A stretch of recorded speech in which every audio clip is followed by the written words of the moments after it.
back, Cozy Travelers. I hope everybody had a great week. This is the first time you're watching one of my videos. Thank you for watching, and if you're already subscribed to my channel, I'm going to thank you for coming back. On today's video, I'm going to be properly doing a mid-season check-in.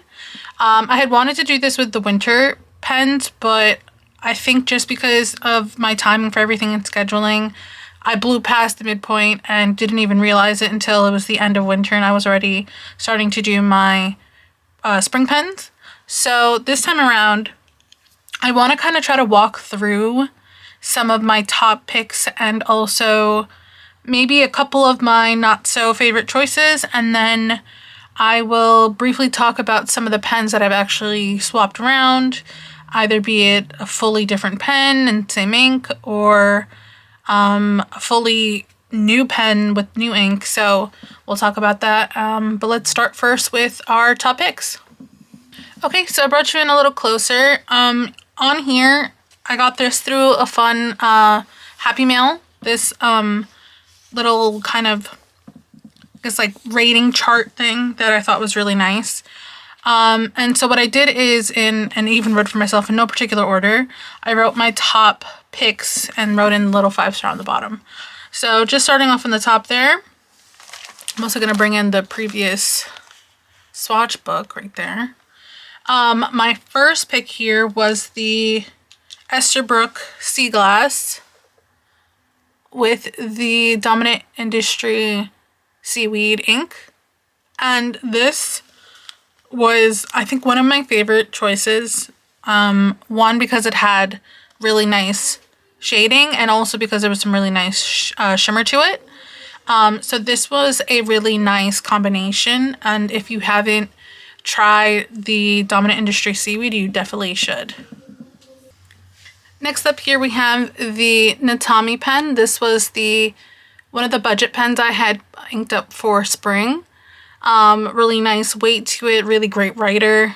So this one I had inked up with the Sailor Eumacrodamus Unoi, and fantastic. Like, really can't speak any more highly about this pen.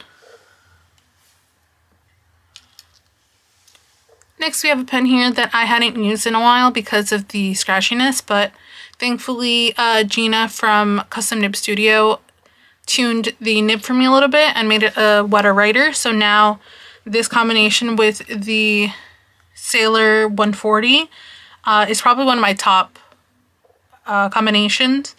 And let me see if I have a sample of the writing. Yeah, so we have a sample here, and it wrote super smooth in print and cursive. I have the other pages of the year, but I had some ink spillage on the other side, so it's not as pretty. But I had tested out all the pens, and so, just jumping ahead. And here we have pretty much everything written out. So this was a great one. This was the seaweed. Maybe I'll show the other ones as I kind of show them around too.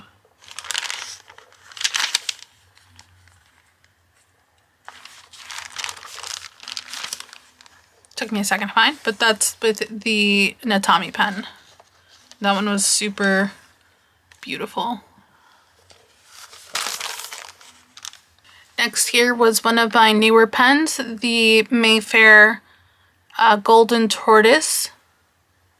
And this one was inked up with a custom Vinta ink that I had mixed with Hanan as the base. That's right up here. And for this pen, I don't know if I could part with it even after the season. I just love how this pen and ink combination writes so much that it might just be an added pen that I keep inked up even in the summer. Even though I do have another color I do want to ink up for summer, maybe, but maybe I'll have 2 yellows, who knows. Alrighty, next up here we have a pen that I probably hadn't even planned on keeping inked for spring, but with the purchase of the Tono & Lims Chocolate Cosmos, I really wanted to bring this pen in because I feel like this combination even though the colors have not much to do with each other, I feel like the Chocolate Cosmos writing with this pen was really nice. So this piece right here from here is the Chocolate Cosmos. And honestly, with the writing, it kind of matches the pen a little bit more. But man, do I really love this combination. Already coming down here on our last two combinations. My pen rolled. The last two, so we have here my Platinum Profante in the Emerald. This is, oh man, you can even see it starting to, I use this pen so much the writing is starting to wear out. But I had this matched up with a custom Iroshizuku ink. This one was a mixture of equal parts Kujaku and Seoro. And the writing is really like, I have no issues with it. And that you could see right here. Unfortunately, some of the ink from the other side got on it, but really gorgeous writer here. And the last one up here we have is the Benu Pixie, the new pocket pen they released in the Plum Cream. This one I have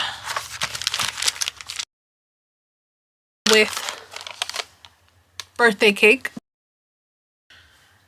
And the last we have up here is, I didn't have this pen originally when I did the inking for spring pens, but I did mention that I was going to be swapping this and my Kaweco out. So the second this one came in, which was maybe like a week after that video went out, it came in and I swapped out the converter because they use the same converter and put this ink into here. I absolutely love this pen. It's so cute.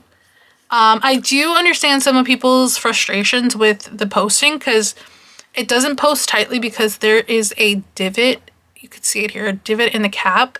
So when you're pushing it in, like eventually it does loosen up and then it wiggles off. Like there's like a weird, when you're writing, like loosening of it. I have to like really push it on and then just kind of hope it stays on there. But that cap issue aside, I love how this writes. I have never had an issue with my other Benu, which I have the Tiger Talisman one, Tiger's Eye, and the nibs write gorgeously. I also got a medium for this one, so funny enough, it writes just as broad as the broad Kaweco. Yeah, it's a writing sample right here. I even tried to do it reverse. The reverse is pretty scratchy actually. That's the only thing that was a little kind of frustrating, but I had no issue otherwise writing normally with it, which is probably how I'm going to keep the pen, but I do wish I had that option to do both. So I guess in the future, if I wanted to, I could get it tuned in reverse, but thankfully right now, just normal writing, it works really well. Okay, so I did mention I was going to talk about a couple because not all my pens were perfect to me. I had a lot of close ones, but the two that I really kind of like, I probably won't do these two again, was the Pochacco Lamy dupe I have with Iroshizuku Ajisai. And the reasoning for that is not so much that I had any issue with the ink or the pen. They actually worked in tandem really well. But I'm just not a fan of that blue. I know Ajisai is a lot of people's favorite, but it just was too simple of a blue for me. And so I just think that I'm probably going to use up whatever little bit I have. And thankfully it's just a sample and not use that ink again. So that was one of the ones that I wasn't a huge fan of. And then the other one was my Dragon Palace with the Ferris Wheel Press Morningside Mint. That one had to do more so with how dry the Ferris Wheel Press ink is, especially with the Sailor, which I feel dries on the more dry, it writes on the more drier side. So this, with that, just kind of, when I was doing my cursive, because I really like to judge them on both, so writing in print and also writing in cursive. In print, it's doable. I had no really like huge qualms with it, but wasn't my favorite. And then once I wrote in cursive, that's when I really noticed like how dry it was. So as much as the color combination. Let me show you. Even though the combination is near perfect to me, like that wasn't saving it for the fact that it was really hard to write this with this pen and ink. So unfortunately, this combination will not be in my rotation again.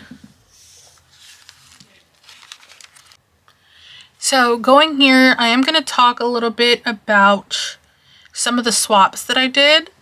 You can see everything is already swatched out. There was an issue with the audio on my previous clip when I was doing the actual swatching. I might insert some of the clips from when I was doing it, just kind of a quick overview of me doing the sampling.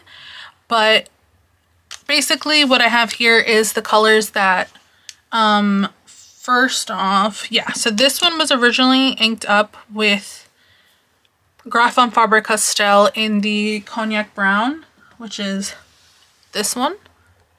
And it was a gorgeous color. Like, I had no issues with the writing. And yeah, there was no huge issue, but I wanted to really kind of emphasize on more of like some of this like darker oranges. And I thought that this J. Urban Cornaline d'Egypte, or sorry, Cornaline d'Egypte. I know the pronunciation is probably terrible on that, but the color is absolutely gorgeous. And what I really like is that it has silver shimmer in it, which you could pick some of that up on the camera. It has silver shimmer. So I love that it picks up some of that like silveryness in the pen here. So that was a really fun combination swap for that. And they were still in the same, relatively in the same family there. Next up here, we have the swap to my, so this is a new pen and new ink. This is my Kaweco collab in the Sakura Lucent. Let me see if I could get the name on here. I think you could see it a little bit. But this is with the brand Pent, and they've released as a Japanese exclusive one. And I had already been looking to get another AL Sport in the rose gold, but images online were very inconsistent if it leaned like more coppery or more like not pink. Even though I know rose gold isn't really like a pink, but it does lean a lot when I see it in other pens. So when I saw that this was coming out, which is like a Sakura themed pen, I knew that this was one I really wanted to get. And then I really wanted to pick a fun color to match with it, and I had been looking at the Robert Oster Dusty Pink, and this was such a fun new color to put into my collection. And so what I did is I swapped out my, even though it was a really great writer for me, because it was so good, I'm like, I could part with it for now and try something new, was the Natami pen. So I put this one in the lineup instead of that one. This third pen here is one that was not part of the lineup at all for spring, but was new to my collection, and that is my new Mike's Pen Fun pocket pen in the Starry Night resin, which unfortunately didn't have a name, so, or I guess not unfortunate, because I do tend to really like naming my pens. And when I saw this, it immediately reminded me of Cinnamon Sugar. So the pen's name is Cinnamon Sugar. And for this pen, I actually initially inked it up with this one because, again, silver, orangey, thought that was perfect. And it was, but then when I really wanted to ink it up into the Tiger one, the first one I showed, I was like, okay, let me try something different. And so I actually put in the Colorverse Alpha Tau one in the Constellation collection, and I feel like that actually picks up a little bit more of that darker brown orange a lot better. So this is a really great writer. Have no issues with it. Posts really well. Super wet writer and handle shimmer fabulously. I also wanted to actually interject one quick thing about also Mike's pen. I'll put his Instagram handle here. Mike himself is such a great, sweet man. If you ever have met him at a pen show or DM'd him for, like when I did for this second pen, super sweet. He sent a really fabulous letter along with it, and put so much information into his letter that I have it sealed up in my journal. So that's one of the main things I really love about buying from smaller pen companies, is that you really get that connection with the person selling your pen, because sometimes, if not most of the time, they're the one making the pen for you. So that's just a plus I wanted to add for Mike himself. And lastly, here we have my new TWSBI espresso. It came a little bit late compared to when everybody got theirs from Endless Pen, but thankfully I wasn't in a rush for it. I knew it was coming, so it gave me more time to pick what color I wanted for this. So for the espresso, I went with the Sailor Studio 673. It's a really gorgeous dark brown, and in my opinion was a really great match for this pen. I know a lot of people picked like coffee flavored or coffee scented inks and names, but for me, I just really wanted to match it to the brown. And for me, this one, writing with the medium nib, was a fantastic match. Alrighty, so that is all my pens, kind of that mid-season check-in. I don't know how I'm gonna be kind of lining these videos up in the future. This is my first time doing the actual mid-season check-in video. Things might move around. I might talk about different stuff next time. But for my first one, I think this covered most of what I tend to do in my mid-season, which is going through my pens, being like, hey, which ones were great, which ones were kind of not my favorite, what can be switched around for new pens that I've gotten in. And so that's always been kind of how I've been doing it for the past like year and a half.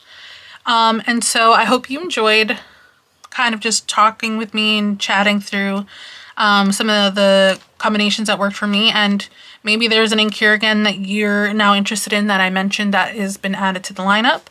And yeah, I will be seeing everybody in a couple of weeks. If you liked this video, please give it a thumbs up or comment down below. I always love getting back to you guys and chatting about pens, and hopefully if it's helped any of you, I love hearing about it. But yeah, it's been great, and I hope everybody stays well and healthy, and we'll see you later. Bye.